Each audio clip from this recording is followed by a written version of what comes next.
কিন্তু ওর আজকের সেই ভুল একদম ভেঙে গিয়েছে। এরপরে ওরা কাজের আলাপে আসে।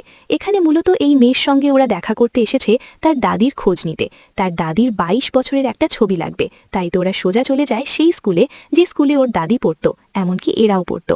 এখান থেকে অনেক বছর আগের ছবি ওদের খুঁজে বের করতে হবে, কিন্তু এখন ওরা অনেক বড় হয়ে গিয়েছে। তারপরেও ওরা স্কুল ড্রেস পরে এই স্কুলের ভিতরে ঢুকে, কিন্তু ওখানে যে গার্ড ছিল সেই গার্ড এদের দুজনকে ঢুকতে দেখে মনে মনে বলে, এদের তো স্টুডেন্ট অপেক্ষা অনেক বেশি ওল্ড মনে হচ্ছে। এরা এই স্কুলের স্টুডেন্ট তো নাকি অন্য কেউ? যাই হোক, ওরা সোজা চলে আসে সেই রুমে, যেই রুমে প্রাক্তন স্টুডেন্টদের বিভিন্ন ফাইল রাখা আছে। এখানেই মূলত ওর বান্ধবীর দাদির ছবি ওরা খুঁজে বের করবে 20 বছর আগের। তো এরা বিভিন্ন ফাইল ঘাঁটতে শুরু করে। কিছুক্ষণ পরেই সুচেং একটা ওয়ালনাট ভেঙে নেয় আর সেটা তাংচির দিকে বাড়িয়ে দেয়। সাথে সাথে তাংচির মনেও পড়ে স্কুল লাইফেও একবার সুচিং ওর সামনে এরকম অলনাট ভেঙে ওর দিকে এগিয়ে দিয়েছিল, কিন্তু ও ভেবেছিল সুচিং হয়তো ওকে ট্রেড দিচ্ছে।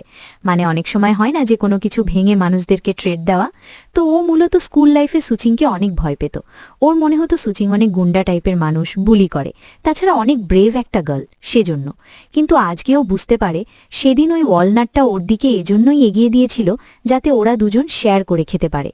আজকে যখন সুচিং ওর দিকে ওয়ালনাটটা বাড়িয়ে দেয় তখনই তাংচি মূলত ফিল করে যে সেদিনও মূলত ওর দিকে ওয়ালনাট এজন্যই বাড়িয়ে দিয়েছিল যাতে দুজনেই শেয়ার করতে পারে।